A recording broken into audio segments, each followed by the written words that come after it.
Heroin looks much of the same as it did during its heyday of the 70s. Just as insidious, but now heinously popular. It's creeping into every pocket of Las Vegas, all neighborhoods, every race, all ages. The difference between someone who is using heroin and someone who is not is in their eyes. I've worked way too hard to lose what I have today over a balloon, over dope, it's just not worth it to me because what I have now is what I've been throwing away for the past few years before I got clean. 21-year-old Dominic D'Amelio knows heroin. He's coming up on 2 years clean, sobriety in his eyes. If I throw it away again, who knows if I'm ever gonna get it back? Who knows if I'm gonna wake up? Dom's mom, Sandy Gwynn, watched heroin suck every bit of life out of her son. We know what we were like when we were their age. We're not up against the same things. Did you think you were going to lose him? Yes. On more than one occasion. She kicked Dom out twice, not knowing if he'd make it home. That is every parent's worst fear. That's every parent's worst fear. And you think it, but you're so afraid to say it out loud, like that's gonna make it more true. But every single parent thinks it. Dom got to heroin the same way most kids who use in Las Vegas did, starting with prescription pills.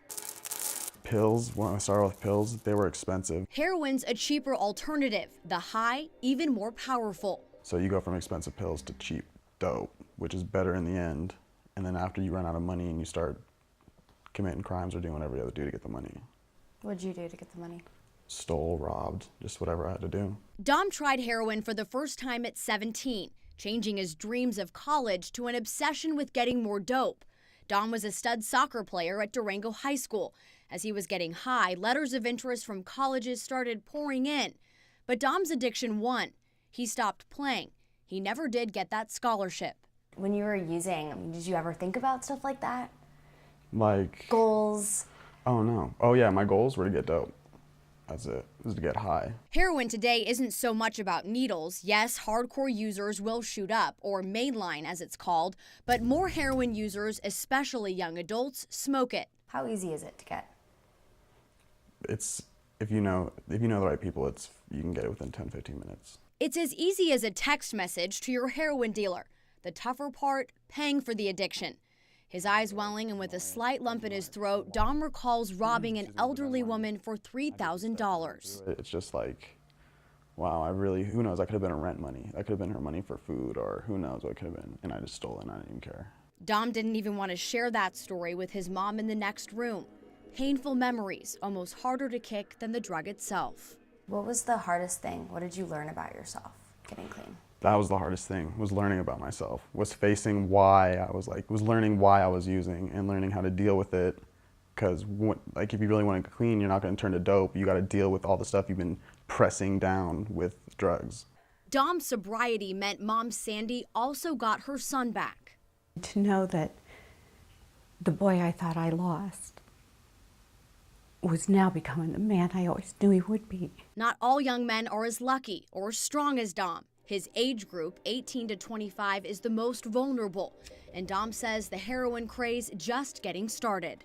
The way I see it, it's going to get worse. A new generation of addicts being born from a pill habit that's grown too expensive. And unlike the prescriptions, the supply of heroin is there. For every new person that uses it, they introduce it to 3 new people. 1 or 2 of those people get hooked on it. They're introducing new people. It's just spreading around like any other drug. Dom's cut off all ties from that life, but he knows he can never escape it. You hear about the heroin addicts down in, on Fremont or wherever, but you don't hear about the wife in Summerlin that's addicted to Oxycontins. It's the same thing, it's just a different face. A different face. The battle similar. Heroin's hold is tight, both on the people who use and the loved ones left to watch. It's like holding your breath, but with a mother's heart. I don't know if I can even explain what that feels like, but it's just a terrible grip on your heart that you can't breathe, you can't sleep, you can't.